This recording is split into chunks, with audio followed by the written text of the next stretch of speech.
Nobody survives Estrada house by feeling things. You survive it by learning not to. Bella knew the terms cold, buff the floors, look past the rust-colored stains nobody bothered explaining, and above all, never let your eyes climb higher than Ricardo Estrada's collar. Those terms held for 8 months straight, until a single ringing phone undid them in under a minute. A sob she couldn't choke back fast enough. That was the whole of it. Enough to stop a man who buried his enemies without losing sleep, stop him cold. One hand still braced on his study door. He wasn't supposed to hear that. He definitely wasn't supposed to care. Bleach doesn't forgive. It sinks past the first layer of skin and keeps going, until your knuckles crack open every time you close your fist too tight. Bella stood over the staff bathroom sink and studied her hands like they belonged to someone else. 24, and they already looked like they'd survived a decade she hadn't lived yet. She pressed a paper towel to a split cuticle and didn't flinch. Flinching cost time, and time wasn't hers to spend. The Estrada estate paid staff triple scale, and money like that didn't buy competence. It bought silence. Nobody was paying her to leave the marble streak free or the sconces gleaming. They were paying her to disappear into the wallpaper, to walk the cold stone halls like she'd never been born loud. You didn't ask who'd cracked the frame on the east wing door. You didn't look twice at the men who came through the service entrance reeking of gun oil at 3 in the morning, tracking something darker than mud across the marble. You cleaned. You kept your chin down and your mouth shut. That was the whole job. For 8 months, Bella had been exactly that, a smear of gray at the edge of Ricardo Estrada's world. Easy to overlook, easier to forget. The brass sconces lining the second-floor corridor outside Ricardo Estrada's study were intricate, heavy things, shaped like curling acanthus leaves. They gathered dust in the tiny crevices where a quick sweep of a duster couldn't reach. Bella worked a small, stiff-bristled brush into the metalwork, her movements rhythmic, fluid, and near silent. It was 1:45 a.m. Her shift had technically ended at midnight, but the chief housekeeper had offered an extra $60 for overnight maintenance on the primary wing. $60 wasn't money. It was 3 days of specialized intravenous nutrition bags for her mother. It was a handful of prescription copays. It was a drop in a well that had no bottom, but Bella took every drop she could wring out of the night. The heavy mahogany door to the study was pulled to, leaving only a hairline fracture of golden light spilling across the polished marble floor. Inside, the low, rhythmic clink of crystal against glass echoed sporadically, followed by the heavy, measured tread of leather soles against hand-knitted rugs. Ricardo was awake. He was always awake at this hour, pacing the floor while managing an empire that stretched across 3 states and operated entirely in the dark. Bella kept her back turned to the crack of light. She worked the brush, her ears tuned to the quiet hum of the estate's industrial air filtration system. The air smelled of lemon wax, expensive tobacco, and the faint, bitter tang of ozone from the storm rolling off the bay. Then, the burner phone in her apron pocket vibrated. It wasn't the soft chime of a smartphone. It was a harsh, metallic rattle against her hip. A cheap, prepaid brick she kept reserved for 2 contacts only, the St. Jude Care Facility and Hector. Bella froze, her thumb locking against the brass leaf she was polishing. Her heart gave a sudden, violent thud against her ribs, echoing in her ears like a heavy drum. A call at 1:45 a.m. from the care facility meant her mother had stopped breathing. A call from Hector meant something infinitely worse. She slipped her cracked fingers into her pocket, pulling the device out into the dim light of the corridor. The low-resolution screen flickered with a number she had memorized 6 months ago. The night she signed away her life in a neon-lit backroom behind an auto body shop. Her throat went dry as paper. She took 3 silent steps away from the crack of light spilling from Ricardo's door, pressing her back against the cool silk wall-papered wall. With a trembling thumb, she slid the green button and brought the plastic receiver to her ear. "Hello," she whispered, her voice barely a thread of breath. "Bella, sweetheart," Hector's voice oozed through the speaker, thick with smoke and cheap tequila. The background hum of heavy bass and clinking glasses leaked into the quiet hallway. "You're up late, working hard for the high society crowd?" "Hector," Bella choked out, keeping her mouth inches from the microphone. "I paid you on Tuesday. 300. Exactly what we agreed on." "Tuesday was a long time ago, darling," Hector said, his tone casual, almost playful. "And math is a funny thing. It shifts around. The interest on your principal just readjusted." A cold weight dropped straight into Bella's stomach, pulling the air right out of her lungs. "We had a contract, 50,000 original, 300 a week interest. Contracts are for people with credit scores, Bella," Hector interrupted smoothly. The laughter faded from his voice, replaced by a flat, predatory edge that made the tiny hairs on the back of her neck stand up. "My investors are getting impatient. They want the balance settled. A balloon payment. 25 grand. 25. Bella's breath hitched. A sharp, wheezing sound she instantly slapped a hand over her mouth to smother. "I don't have $25 in my checking account, Hector. You know that. I give you every spare cent I make." "Then you better start finding extra cents," Hector murmured. "Because right now, my associate Tomas is taking a midnight stroll through the third-floor west wing at St. Jude's." The corridor seemed to tilt. The grand oil paintings, the polished sconces, the gold-trimmed molding, everything blurred into a sickening smear of light and shadow. "No," Bella breathed, her knees shaking so violently she had to slide an inch down the wall to catch her balance. "Hector, please, she's on a respirator. She doesn't even know where she is. Thomas says the power cords in those old medical rooms look real fragile," Hector continued, ignoring her entirely. "Real easy for a clumsy guy to trip over. One little tug, the backup battery fails, and the old lady just goes to sleep. Quietly. No drama." "Please," Bella gasped, tears welling up hot and fast, blinding her instantly. "Please, Hector, don't hurt her. I'll take extra shifts. I'll sell my blood. I'll do whatever you want." "You have 60 minutes, Bella," Hector said softly. "Wire 25,000 to the account, or Tomas pulls the plug. Clock's ticking, sweetheart." The line clicked dead. The silence that followed the call was heavier than the storm raging outside the estate's tall, arched windows. Bella lowered the cheap plastic burner phone from her ear. Her hand shook so violently the cheap device clattered against the silk wallpapered wall before dropping onto the carpeted runner. 60 minutes. The air vanished from her lungs, thick and useless. Her vision narrowed into a dark, suffocating tunnel, the grand oil portraits lining the second-floor hallway dissolving into meaningless smears of oil and shadow. She could see her mother's pale, translucent face under the flickering fluorescent tubes of room 312, fragile, helpless, tethered to life by thin plastic tubing that a single ruthless hand could tear away in seconds. Her knees simply gave out. Bella slid down the cold wall, her voluptuous frame collapsing onto the floorboards.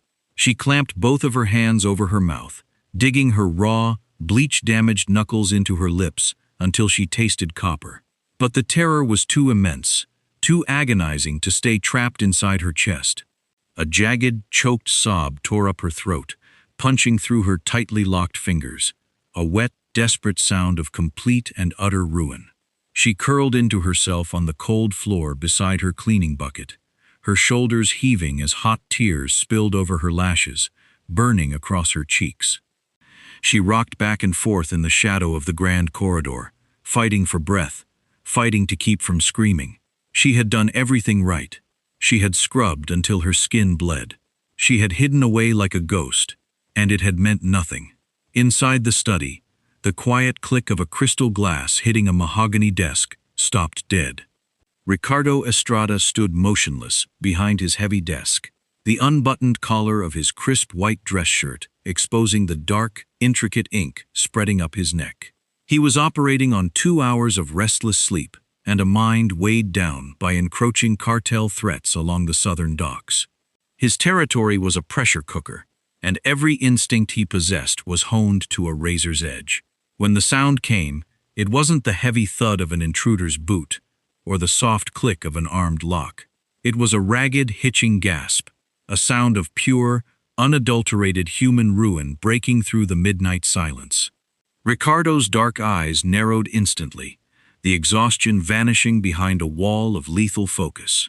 Without making a sound, his right hand slid into the top drawer of his desk, his calloused fingers wrapping smoothly around the cold steel grip of a suppressed 9mm. He didn't know if it was a distraction, an ambush, or a trap designed to draw him into the open. In his world, sympathy was a weakness that got men buried before sunrise.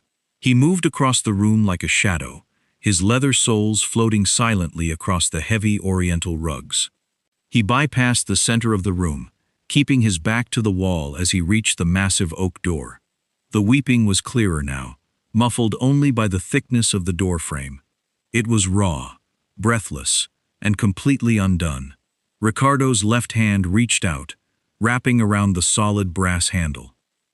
He turned it slowly, disengaging the latch without a sound, and pulled the heavy door open a fraction of an inch. Warm light from his desk lamp spilled across the threshold, cutting across the dim, cold marble of the hallway. He looked down.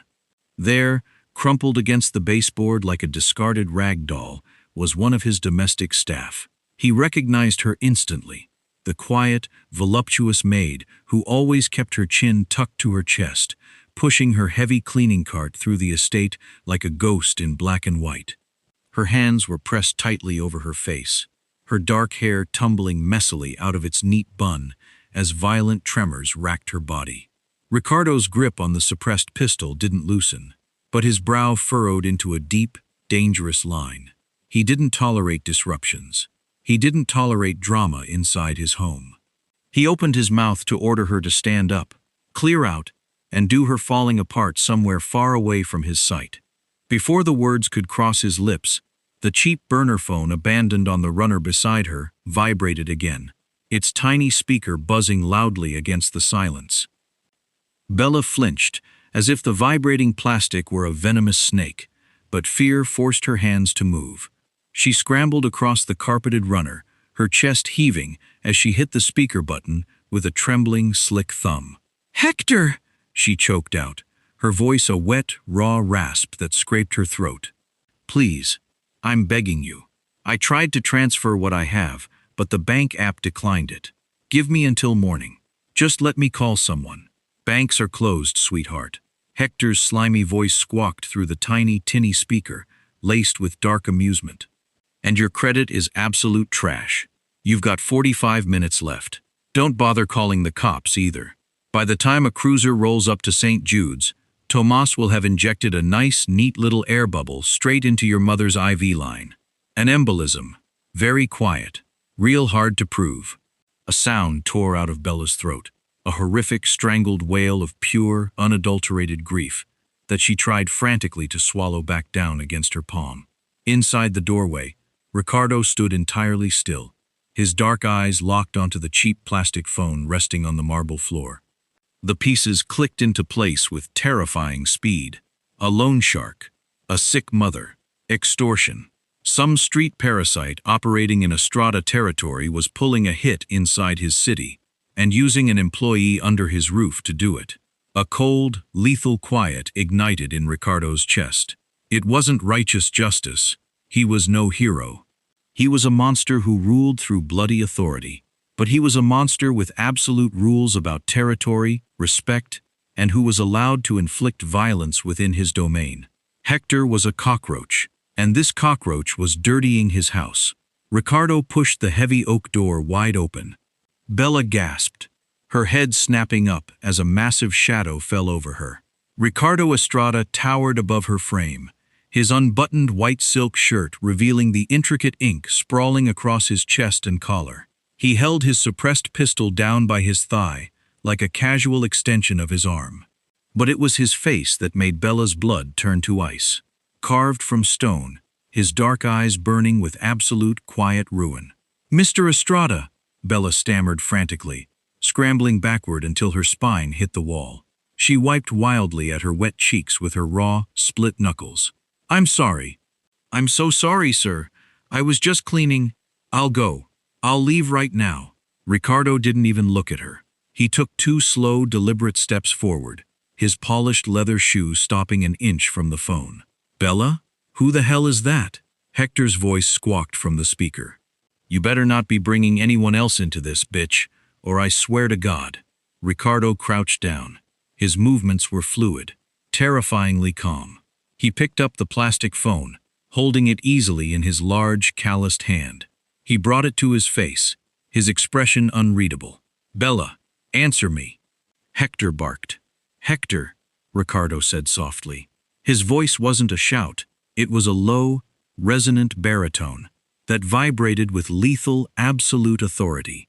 The voice of a man who signed death warrants between sips of scotch. The line went dead silent. The background music in the club seemed to vanish. "Who is this?" Hector asked, the arrogant swagger slipping into a sharp, nervous edge. "You're breathing my air, Hector," Ricardo said smoothly. He stood up to his full height, turning his gaze toward the dark, rain-streaked window at the end of the corridor. "You're operating in my city, and you're harassing my staff, inside my house." A long, agonizing pause stretched over the receiver. Mr. Estrada?" Hector's voice dropped an octave, the sneering tone instantly replaced by the unmistakable tremor of sheer panic. "Ricardo, listen, I didn't know. It's just business. The girl owes my crew money. You have a man at St. Jude's," Ricardo interrupted calmly, ignoring the stammering excuses entirely. "Tomas. Ricardo, please. She's short on her. Listen very closely to me, Hector, because I will not repeat myself," Ricardo murmured, his voice dropping to a whisper that carried more weight than a roar. "You are going to call Tomas right now. You are going to tell him to step out of that facility, get into his car, and drive out of this state. If he is still within city limits by sunrise, I will have him skinned alive." "Done. He's gone. He's already leaving, Mr. Estrada." Hector practically choked on the words. "Good," Ricardo said flatly. "Now, as for the debt, Bella doesn't owe you a single cent. The debt is cancelled. The interest is cancelled. In fact, you owe me a tax for the disrespect of bringing your street trash to my private residence at 2 in the morning. A tax?" Hector squeaked. 50 grand. Delivered in cash to my dockside warehouse by noon tomorrow," Ricardo said smoothly. "If it's $1 short or a minute late, I'm sending my enforcers to your club, and they will burn it to the ground with you chained inside it. Do we understand each other?" "Yes, sir. Absolutely, Mr. Estrada." "I swear, she's completely free and clear. If you ever look in her direction again," Ricardo added, "I'll rip your teeth out with pliers." He ended the call without waiting for a response and powered the burner phone completely off. The morning sun hit the pavement outside St. Jude's like a slap, cold and blinding. Bella hadn't slept a minute. She had taken the first 5:30 a.m. city bus, her throat raw, her eyes bloodshot and burning behind dark circles. The smell of floor wax and stale coffee clung to her clothes, but none of that mattered.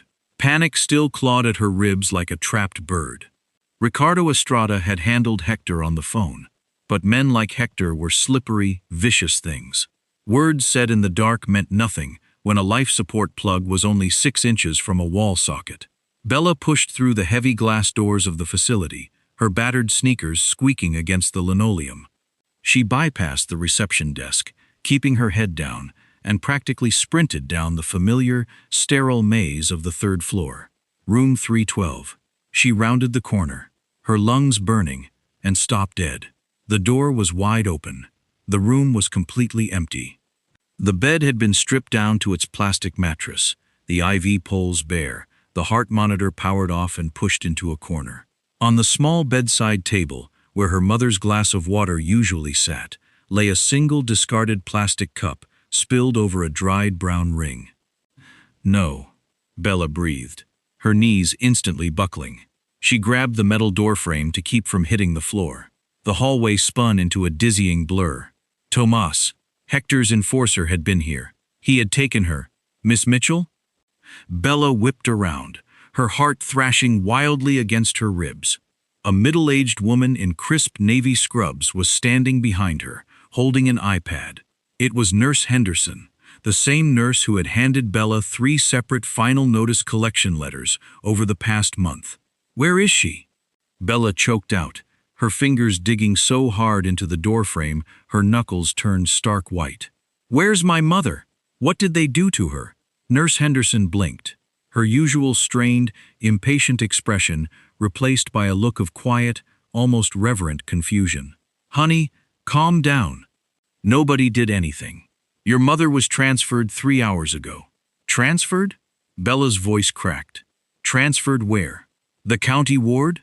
"No," Nurse Henderson said, pointing a finger toward the main elevator bank at the end of the hall. "Upstairs. 5th floor.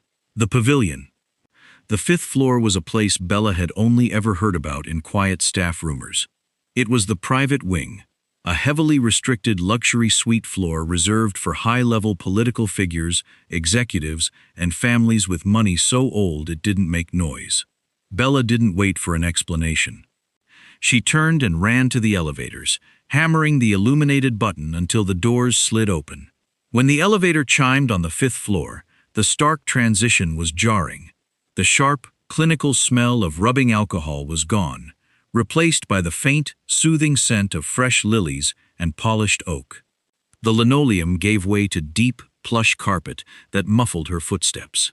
Down the wide, quiet corridor, 2 broad-shouldered men in immaculate charcoal suits stood posted outside room 505, their hands folded neatly in front of them, their eyes scanning the hallway with calm, lethal efficiency.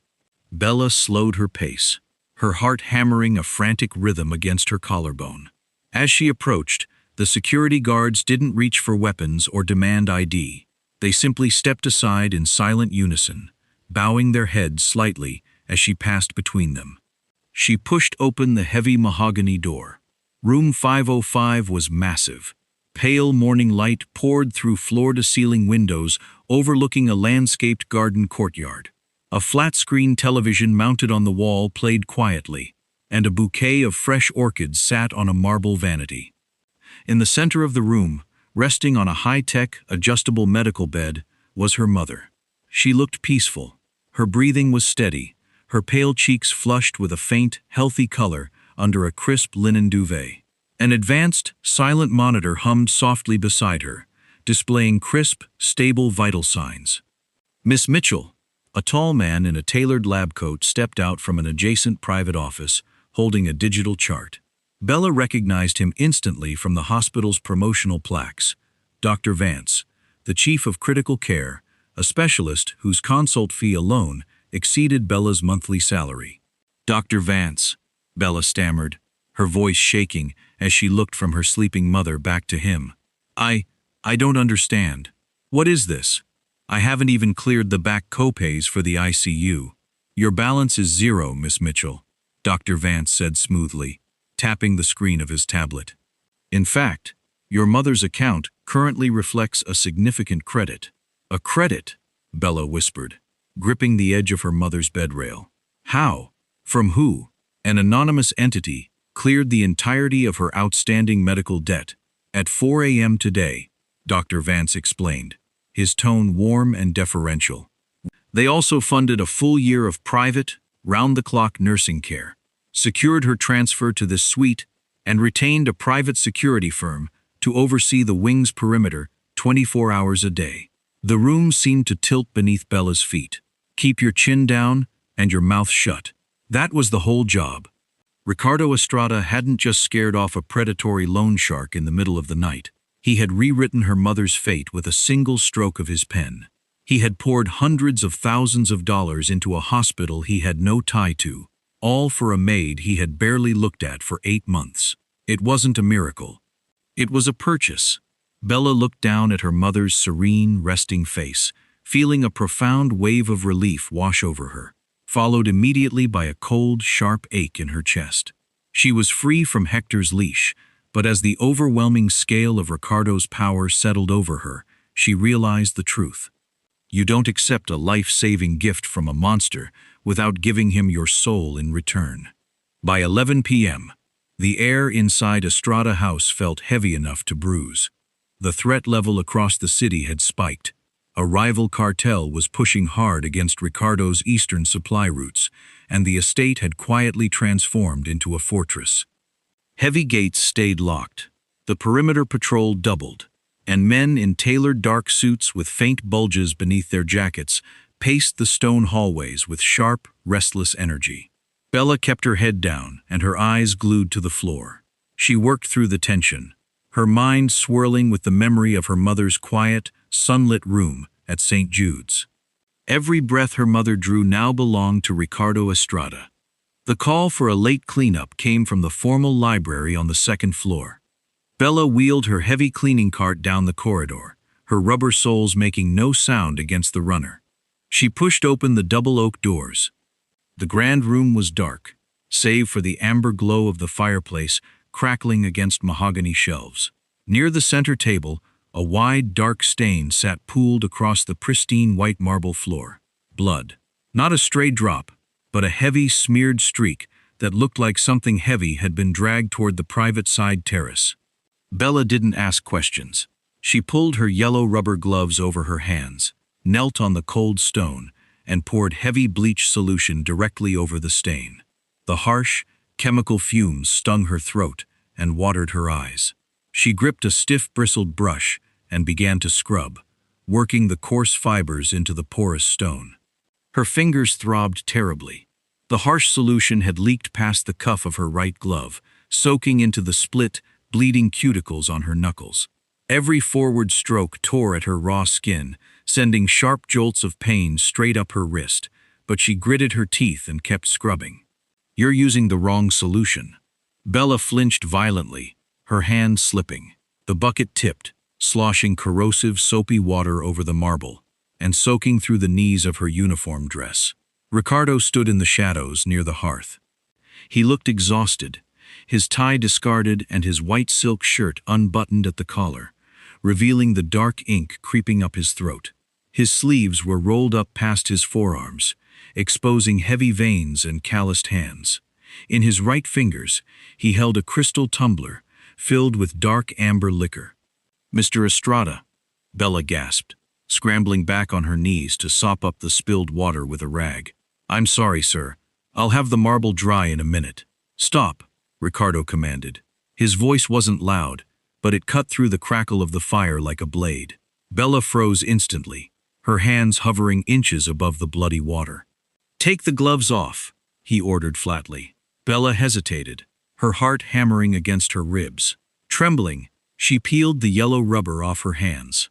Under the amber firelight, her hands looked wrecked, the skin raw, red, and swollen, her knuckles split open, and bleeding small beads of fresh crimson into the soapy water. Ricardo took a slow step forward. He didn't say a word. He set his crystal glass down on the edge of a mahogany desk with a dull, heavy clink. His unreadable dark eyes remained fixed on her raw fingers. He reached into the pocket of his trousers and pulled out a heavy, unmarked black glass jar. He stepped closer, his dark shadow enveloping her voluptuous frame where she knelt on the floor. Without breaking eye contact, he reached down and set the jar on the dry marble right beside her knee. "Medical grade," Ricardo said softly, his low baritone vibrating in the quiet room. "Use it twice a day." Bella stared at the jar, her chest tightening so hard she forgot to breathe. "Mr. Estrada, you don't have to. I don't like blood on my floors, Bella," he interrupted, his tone hardening into a quiet growl. "Not mine, not my enemies, and definitely not yours. If your hands rot, you're useless to me." He didn't wait for her to respond. Ricardo turned his back on her, picked up his glass, and walked out through the double doors, his silent footfalls disappearing down the grand hallway. Bella remained kneeling on the cold floor, staring at the black jar. She reached out with a trembling hand and picked it up. The glass was heavy, expensive, and still warm from his pocket. She unscrewed the lid and smoothed a small dab of the rich, unscented salve over her cracked knuckles. The burning sting vanished almost instantly, replaced by a deep, cooling relief. He was a monster, she reminded herself, as she looked at the heavy oak doors. But as she touched her soothing skin, A terrifying realization settled in her chest. For the first time in her life, she felt entirely unmistakably seen. The illusion of safety shattered precisely at 2 a.m. Bella was on the third-floor landing of the West Wing, polishing the dark mahogany banister. The house was dead silent, save for the muffled patter of rain against the high, arched windows. Then, the floorboards beneath her feet vibrated. It wasn't a sound at first. It was a concussive thud that rattled the brass wall sconces in their sockets and punched the air clean out of her lungs. 2 seconds later, the deafening roar of a heavy explosive echoed from the front driveway, followed instantly by the sharp, terrifying chatter of automatic gunfire tearing through the night. The estate's emergency alarms shrieked to life, a high-pitched metallic wail that drilled straight into Bella's skull. Red strobe lights flared across the grand hallway, drenching the pristine oil paintings in a harsh, pulsing glare. Downstairs, chaos erupted. Shouted orders, heavy boots pounding across marble, and the sharp crack of returned fire echoed up the central stairwell. Bella dropped her cleaning rag, pure animal terror locking her muscles. The cartel. They hadn't come to negotiate or pinch supply routes. They had come to erase Estrada House from the map. She turned to run toward the rear staff stairwell, but before she took 3 steps, the massive stained glass bay window at the end of the corridor exploded inward. A hail of high-caliber rounds shredded the heavy velvet curtains, biting deep into the plaster walls and shattering plaster molding into a cloud of white dust. Bella threw herself flat onto the carpeted runner, covering her head with her arms as jagged shards of glass rained down over her back like frozen needles. The noise was deafening. Splintering wood, screaming metal, and the endless, rhythmic thud of automatic fire coming from the front lawn. She squeezed her eyes shut, her mind flashing to her mother, safe in her private room at St. Jude's. Bella was going to die here, pinned to a hallway floor she had vacuumed yesterday afternoon. Suddenly, an iron grip seized the back collar of her uniform dress. Bella gasped, thrashing instinctively, but the hold was absolute. She was hauled backward across the runner, her knees skidding over broken glass, until she was yanked violently behind a massive stone archway. She slammed against a hard, broad chest. "Quiet," a low voice growled in her ear. The scent of cedar, expensive liquor, and cordite wrapped around her. Ricardo. He was breathing hard, shielding her voluptuous frame completely with his own body. In his right hand, he held a dark assault rifle, his posture low, his dark eyes scanning the smoke-filled corridor. In the strobe of the red emergency lights, the dark ink sprawling across his neck and jaw made him look like a phantom dragged straight out of a nightmare. "Mr. Estrada," she choked out, her teeth chattering so hard the words barely formed. "Shut up," he snapped, not looking at her. He keyed a radio tactical mic strapped to his tactical vest. "Report. 3 armored SUVs rammed the main gate, boss." A voice crackled through the static over heavy gunfire. "They brought heavy ordnance. We're holding the foyer, but they're pushing the perimeter. Fall back to the secondary line," Ricardo growled into the mic. "I'm securing the interior." He released his mic and looked down at Bella. His dark eyes were fierce, dilated with adrenaline, but his hands holding the rifle were completely steady. "Can you run?" he demanded. Bella nodded frantically, incapable of finding her voice. "Keep low. If I stop, you stop. If I shoot, you drop to your knees. Stay on my hip." Before she could process the command, his calloused hand clamped around her wrist. His grip was bruising. He pulled her out from behind the stone arch and sprinted down the corridor, moving away from the shattered window. Bella ran, her lungs burning against the thick smell of sulfur and smoke. Below them, the estate was turning into a slaughterhouse. They reached the end of the east wing, ducking into Ricardo's private study. He slammed the heavy mahogany door, threw the deadbolt, and stepped over to the floor-to-ceiling bookshelf behind his desk. He reached behind a leather-bound volume and pulled a hidden lever. A heavy mechanical click echoed through the room. The central section of the bookshelf swung outward, revealing a solid steel door. A digital keypad glowed green in the shadow. Ricardo rapidly punched in a 6-digit code. The steel door hissed as its pressurized seal broke, popping open 3 inches. "Inside," he ordered, shoving her into the dark space. Bella stumbled forward, her knees hitting a soft leather couch. Overhead LEDs flickered to life, illuminating a seamless, concrete-lined bunker stocked with weapons and security monitors. Ricardo stepped in behind her and slammed the heavy steel door shut. The locking bolts engaged with a deep, definitive thud that vibrated through the floor. Instantly, the deafening roar of gunfire, screaming alarms, and shattering glass vanished. The silence inside the bunker was absolute. Bella collapsed onto the leather couch, burying her face in her hands as her entire body began to shake violently. She hyperventilated, struggling to draw air into her tight chest. Ricardo didn't move toward the couch. He walked over to the bank of monitors, flicking switches to bring up the exterior camera feeds. He watched the black and white feeds of his men engaging hitmen on the lawn, his expression completely blank. Then he turned around. That was when Bella saw it. The left sleeve of his white dress shirt was completely saturated in blood.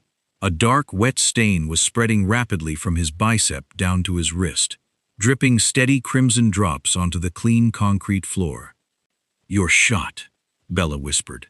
The panic that had been suffocating her chest suddenly froze into a cold, sharp focus. Ricardo glanced down at his left arm as if noticing the heavy crimson stain for the first time. "Grazed," he said flatly, his voice unbothered.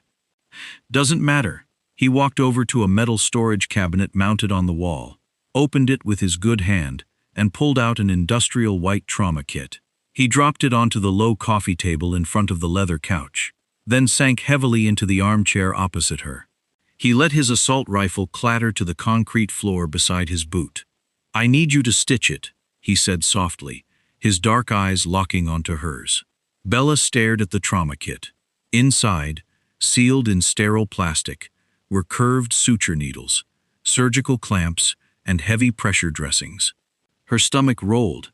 Scrubbing dried blood off marble floorboards was entirely different from sewing open, bleeding flesh on a living human being. I can't," she stammered, her hands trembling in her lap. "I'm not a nurse. I'll mess it up." "You can," Ricardo interrupted.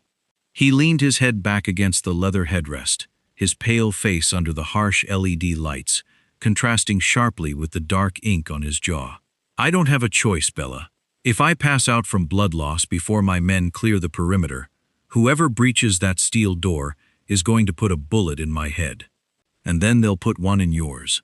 The brutal pragmatism of his words hit her like cold water. Survival was the only rule that mattered inside this room. Bella slid off the couch, dropping to her knees on the concrete floor beside his chair.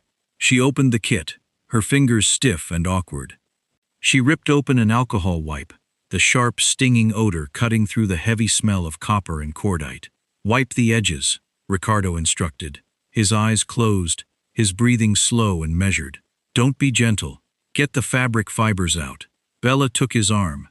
His skin was burning hot against her cold fingers. She pressed the swab to the torn flesh of his bicep.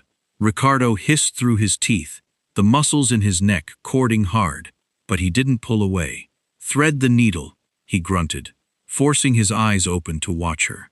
Bella fumbled with the tiny packet, feeding the thick black nylon thread through the eye of the curved needle. She had mended torn aprons and worn jeans 100 times under the dim light of her kitchen table. "Just fabric," she repeated like a mantra in her mind. "It's just fabric." She pinched the edges of the wound together. The flesh was slippery with blood. "Push it through," Ricardo commanded, his voice tight. "In one side, out the other. Pull it tight. Tie it off. Do it again." Bella pushed the needle. It met firm resistance, then popped through his skin. A fresh rivulet of dark blood spilled over her fingers. She swallowed down the nausea rising in her throat, pulled the thread taut, and tied a neat surgeon's knot. "Why did you do it?" she asked, her voice shaking in the heavy silence. She needed to speak. If she didn't talk, she was going to scream. She started on the second stitch. "Do what?" he rasped. "The hospital. My mother." She pushed the needle through again. Ricardo flinched slightly, his fingers digging into the leather armrest until the seams groaned. You spent hundreds of thousands of dollars on a maid's mother. You don't know me. You don't care about me, so why? Ricardo was quiet for a long moment. The only sound in the bunker was the faint hum of the ventilation system and the wet, rhythmic pull of the suture thread. I spend my life burning things down, Ricardo said, his low baritone stripped of its usual commanding edge. I break territories. I execute enemies. I put men in the ground. It's a ledger, Bella. A massive, black ledger full of red ink. I thought clearing the old woman's bill might balance it. Just a fraction. Did it? She whispered, tying off another knot. Ricardo looked down at her. Really looked at her. His dark, bloodshot eyes traced the curves of her face, the dark shadows of exhaustion beneath her eyes, and the fierce, stubborn focus in her gaze. No, he said softly. It didn't do a damn thing for the ledger. Bella's hand stilled for a fraction of a second. It stopped you from weeping outside my door, Ricardo added, his thumb reaching out to brush a stray strand of dark hair away from her damp forehead, leaving a smudge of dark ink and blood on her temple. And I found I preferred the quiet. It was the closest thing to vulnerability she had ever seen in a man built out of violence and pride. He wasn't acting as a savior. He was a man claiming what was inside his fortress, ensuring the noise of the outside world didn't touch what belonged to him. Bella finished the last stitch, tying it off tight before wrapping a thick layer of sterile white gauze around his arm. She sat back on her heels, wiping her hands on her apron. It's done. Before Ricardo could speak, the tactical radio on his chest crackled to life with static. Boss, perimeter is secure. The hitmen are down or retreating. We're locking down the grounds. The siege was over. The bubble was about to burst. Ricardo keyed his mic instantly, his vulnerable demeanor vanishing behind his cold, calculating authority. Clear the driveway. I want the bodies off my lawn before the city authority notices. He stood up, adjusting his torn shirt over his bandaged bicep. He didn't look down at her as he walked to the heavy keypad and punched in the exit code. The heavy seal broke with a hiss. The ghost in black and white was dead. Bella knew it now. You don't sew a king back together and go back to sweeping his floors. The estate looked like a war zone in the gray light of dawn.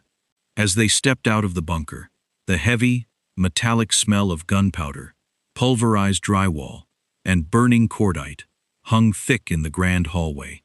The silk wallpaper hung in ribbons, ancient oil paintings were shredded by stray rounds, and workmen were already sweeping up mountains of shattered glass. Men in tactical gear moved quietly through the wreckage, clearing debris and securing entry points. Bella walked rigidly through the destruction, keeping her eyes fixed on the ruined floorboards. She was still wearing her black and white uniform dress, now stained with dust, plaster, and Ricardo's dried blood. Ricardo moved through the chaos with cold, terrifying efficiency, barking brief commands to his lieutenant while holding his injured arm stiffly against his ribs. He was completely back in his element, the ruthless sovereign orchestrating the aftermath of a massacre as casually as managing a ledger. Bella, his low baritone cut through the noise. He was standing in the doorway of his study. The heavy oak door was splintered and peppered with bullet holes, but the interior remained largely intact. Bella walked toward him, her legs heavy, her heart thumping against her ribs. He stepped aside, letting her enter, and closed the splintered door behind them. The room smelled of stale tobacco, scotch, and smoke. Pale morning light filtered through the heavy velvet curtains, casting long, sharp shadows across his polished mahogany desk. Ricardo walked around the desk. He opened a lower drawer, pulled out a thick, heavy manila envelope, and tossed it onto the dark wood between them. It landed with a heavy, solid thud. There's a clean passport in there, a birth certificate, and a new social security card, Ricardo said, his voice flat, stripped of all emotion. It's high-grade work. It will hold up to any federal check. Bella stared at the envelope, her mind struggling to process the sight. There's also a debit card, Ricardo continued, leaning his hip against the edge of the desk and crossing his arms, wincing slightly as the movement pulled against his fresh stitches. The account has $250,000 in it. Clean, untraceable money. What? What is this? Bella whispered. It's your ticket out, he said smoothly. The cartel had spotters in the tree line during the breach. They saw me drag you into the East Wing. They saw you enter the panic room with me. By noon today, their intelligence network will have your name, your face, your home address, and your mother's hospital location. A cold spike of fear stabbed through Bella's chest. My mother. She's secure, Ricardo cut in. My men are moving her to a private medical airfield as we speak. But she won't stay safe if you stay here. In my world, leverage is everything. And right now, you are my leverage. I'm just a maid, Mr. Estrada, Bella protested, her voice rising with sudden, desperate energy. You were a maid, Ricardo corrected sharply, his dark eyes locking onto hers with intense severity. Now you're the woman who sewed up my wound in a steel bunker while my estate burned. You're a target. He pointed a long, calloused finger at the manila envelope. Take your mother and get on the plane. There's a private flight booked for Seattle leaving in 2 hours. A car is waiting at the rear gate. You disappear, you change your names, and you start over. The money will pay for her care and buy you a house. You get to live. Bella looked at the envelope. $250,000. A clean identity. Safety for her mother. Absolute freedom from debt, fear, and violence. It was everything she had prayed for every night while scrubbing blood off marble floors. It was a miracle wrapped in paper. She looked up, meeting his unreadable dark gaze. He was discarding her with surgical precision, handling her exit cleanly, like closing a count. And if I don't take it? Bella asked, the words slipping past her lips before she could stop them. Ricardo's jaw tightened, a muscle feathering under his dark stubble. Don't be stupid, Bella. Take the out. They know who I am, Bella said, her voice gaining a sudden, fierce strength that surprised even herself. If I run to Seattle under a fake name, I spend the rest of my life looking over my shoulder every time a door opens. I spend every day wondering if my mother's nurse was bought off by your enemies. You'll be a ghost, Ricardo growled softly. You're good at being a ghost. I don't want to be a ghost anymore, she snapped. The silence in the study turned deafening. Bella stood her ground, her chest heaving, holding the gaze of the most dangerous man in the state. Ricardo pushed off the desk and closed the distance between them in 2 long, lethal strides.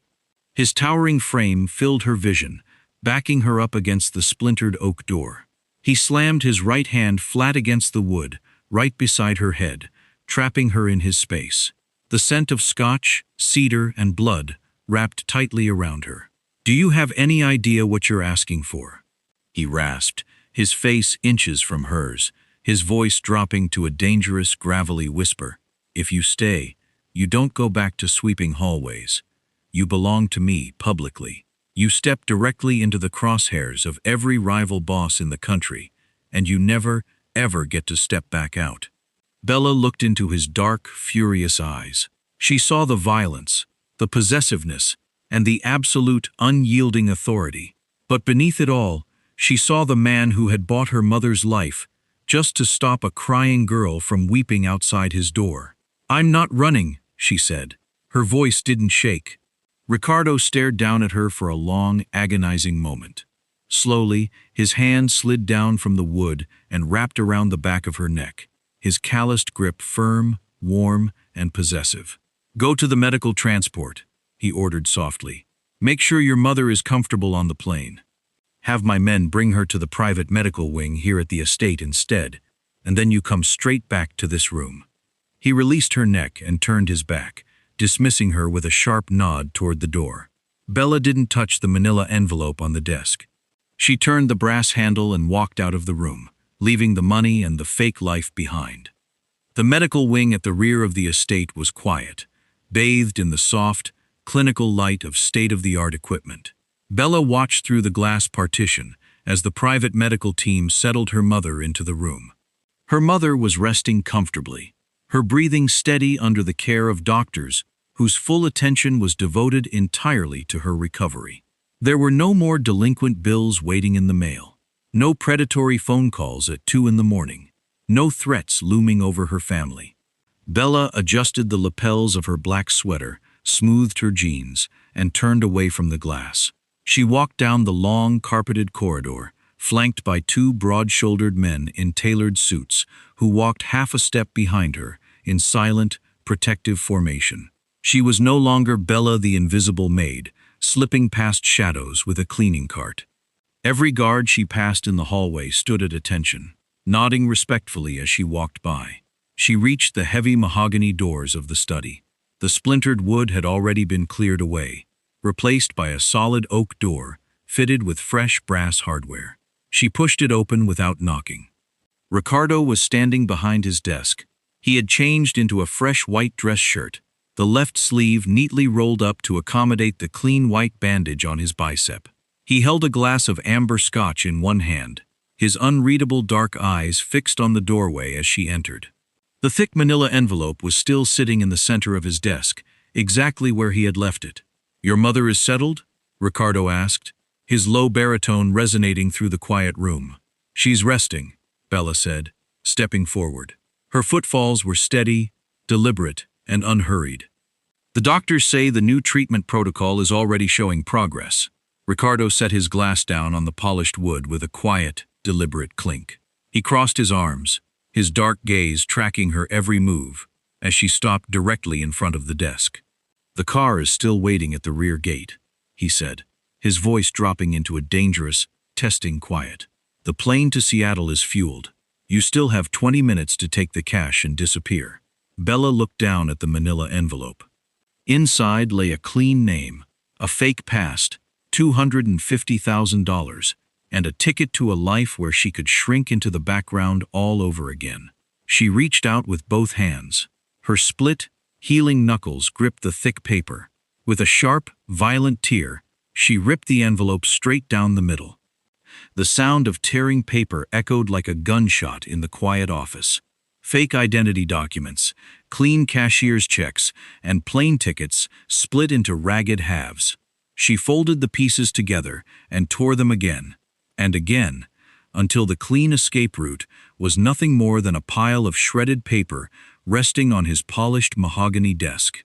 Bella looked up, meeting his gaze directly. "I told you, Mr. Estrada, I'm done being a ghost." For the first time since she had known him, the cold, unyielding mask on Ricardo Estrada's face cracked. A dark, consuming fire ignited in his eyes. He wasn't looking at a maid shrinking into the wallpaper. He was looking at a woman who had seen the blood, felt the fire, and stepped directly into the storm alongside him without flinching. Slowly, Ricardo walked around the edge of the desk. His massive, towering frame filled the space between them, his presence magnetic and suffocating.